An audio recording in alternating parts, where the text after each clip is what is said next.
Hello, Easy Nation. Welcome to another episode of the Evolution of Survivor Strategy. I am your host, Darth Easy, and I am glad to do this. This is the 5th chapter of the Evolution of Survivor Strategy. Right now, I'm calling it I believe this is what I'm going to go with it. I'm going with Fake Merge and the Villainy of Brian.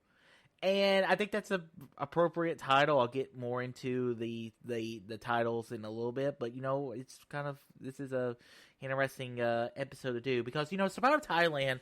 I've always considered Survivor Thailand one of the worst seasons of Survivor.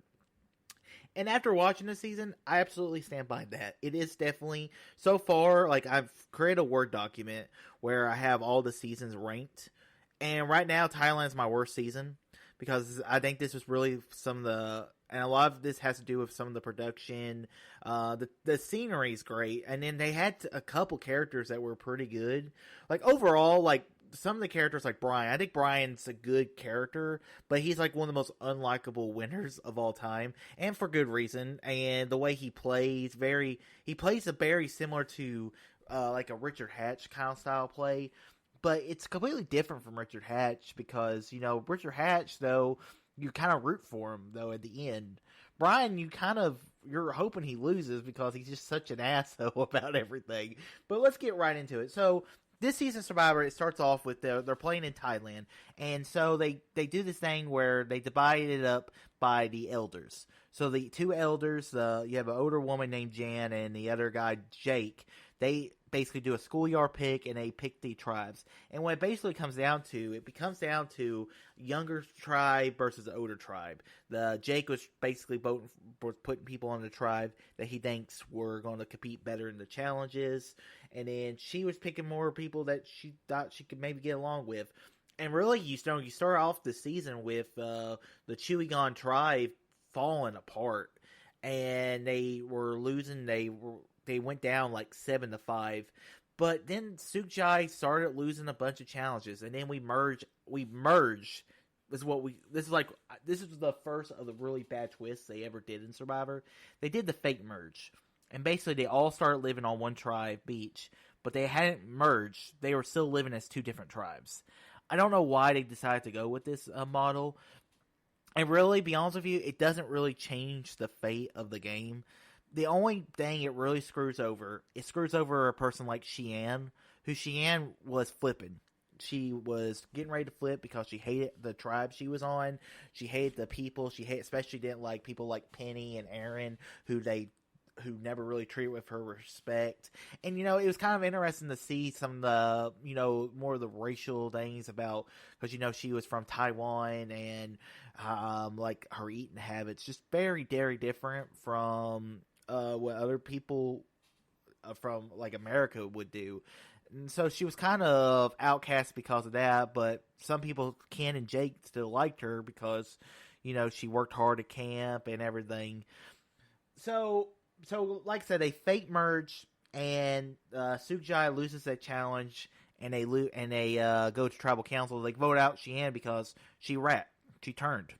It's an easy vote out, to be honest with you. Then, for some reason, we decided to keep going with this fake merge, and I think the producer's like, well, we got to do one more of this immunity to see if we can catch up and make it a little more exciting.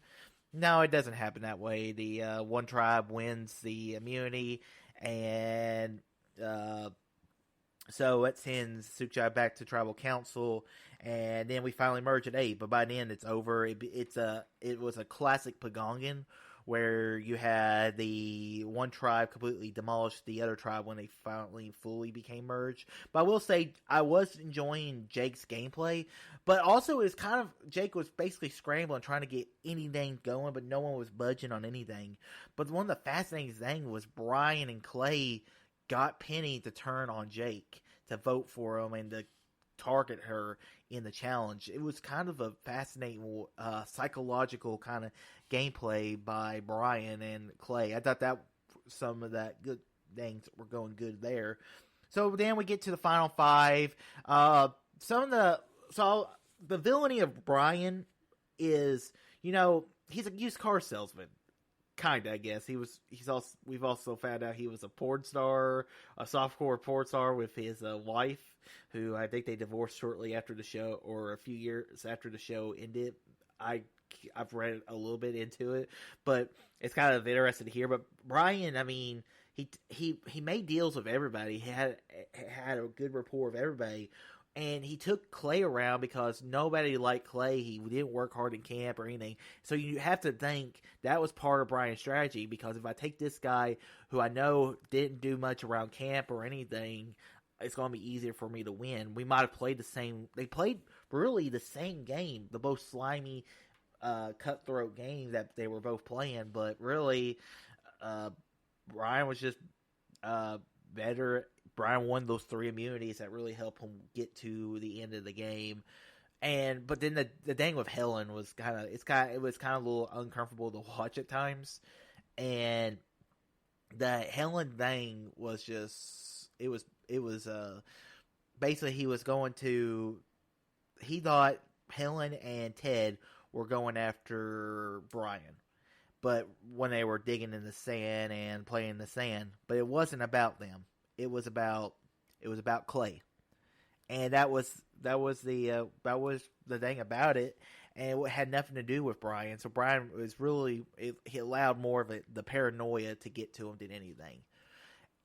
But he takes out Helen, kind of almost costs him the game. But luckily Clay kind of unapologetically the way he played the game, and Brian wins the game of the Survivor. And like I said, Brian very two-faced character, and he shakes the hand on people, tells them what they want to hear, kind of diverges the target away from him, because everyone thinks, oh, he's our guy, he was a good smooth talker. But you can't trust a guy like that, and they just saw it when it was too late while the knife was being dug in their back. So Brian, I'm going to give it to him, played a hell of a game. But like I said, this cast, it was just an unlikable cast. There was moments of the episode during that merged episode, after the fake merge, it got boring. And that's the one thing I don't like, is when it gets boring. And this is the first season I can actually say there was things that I was yawning myself to sleep watching some of these episodes. And it didn't make for a good final, because once you get to the merge, it should get really good. It didn't get terrifically fun during this time. But overall, guys, it wasn't terrible. But it is so far one of the worst seasons of Survivor I've watched, and it will probably remain as one of the worst seasons of Survivor I've watched. So, guys, I hope y'all enjoyed this episode of the Evolution of Survivor Strategy. I hope you enjoyed it. I'm getting ready to start the Survivor Amazon right after I get off work tonight. I'm looking forward to that. I've only seen it. I haven't seen it since it first aired, and I've only saw certain clips of it. So I'm looking forward to watching that, especially seeing the Rob Cesternino play. I've only seen him play. I always really remember him from All Stars. I don't really remember Amazon that well. And so, yeah, I'm looking forward to watching that season. So, guys, make sure you're checking out my main Darth Easy YouTube channel. I've started releasing the top 100 movies of all time. Every Monday, Wednesday, and Friday, I reveal the next 5 movies on the list. Coming out tomorrow will be the 100th, or will be the honorable mentions. So check that out if y'all can. And, guys, make sure you subscribe to both that channel and the Darth Easy Show YouTube channel. And also subscribe to me on all podcast feeds. It posts everywhere. So, guys, until next time, all too easy.